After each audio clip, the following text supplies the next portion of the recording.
السلام عليكم. عندنا النهارده سؤال مهم جدا، ليه في شركات بتكسب وفي شركات بتخسر؟ الحقيقه ان عمليه الحفاظ على الربحيه او زياده هامش الربحيه ده معتمد على معادله مشهوره كده، اللي هي الكاك تو ال تي في ريشيو او الكاستمر اكوزيشن كوست، مقارنه باللايف تايم فاليو بتاعت العميل بتاعك، او بالعربي بسهوله كده انت بتصرف كام مقارنه على اللي بتقدر تاخده من العميل.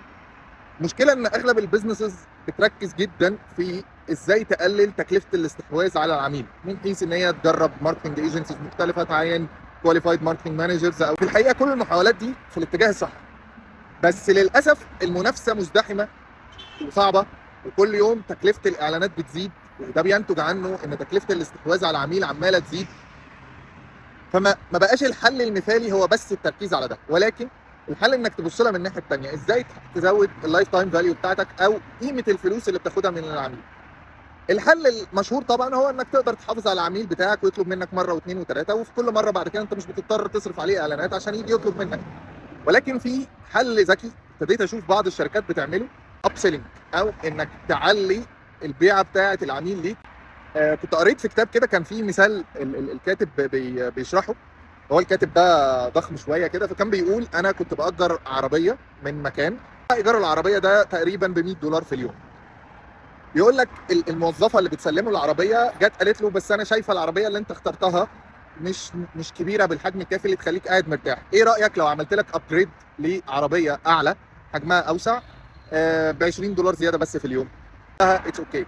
قالت له طيب حلو جدا، تحب تستلم العربيه بالافريج فيول ريت بتاعها الطبيعي؟ طبيعه العربيات انت بتستلمها يا دوب ايه، تغطيك مشوار واحد في العربيات الايجار كبنزين، وانت المفروض تفولها طول فتره استخدامك. قالت له ولا تحب نخليها لك فول تانك وده نظير $30 زياده؟ في حين هو جه قاعد يحسبها، قال لك انا لو رحت فولت انا بنفسي هدفع $20، ففي $10 زياده.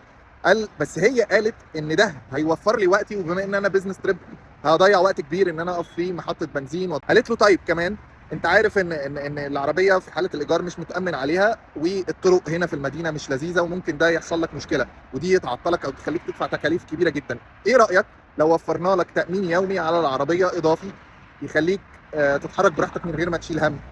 فضلت تعمل معاه الابجريدز دي لحد ما وصلت ال $100 ل $280.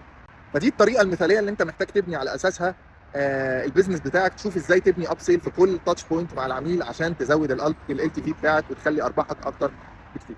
ده بس بشكل سريع فيديو النهارده، حبيت اشارك معاكم التجربه، وما تنسوش تتابعوني. اشوفكم على خير، السلام عليكم.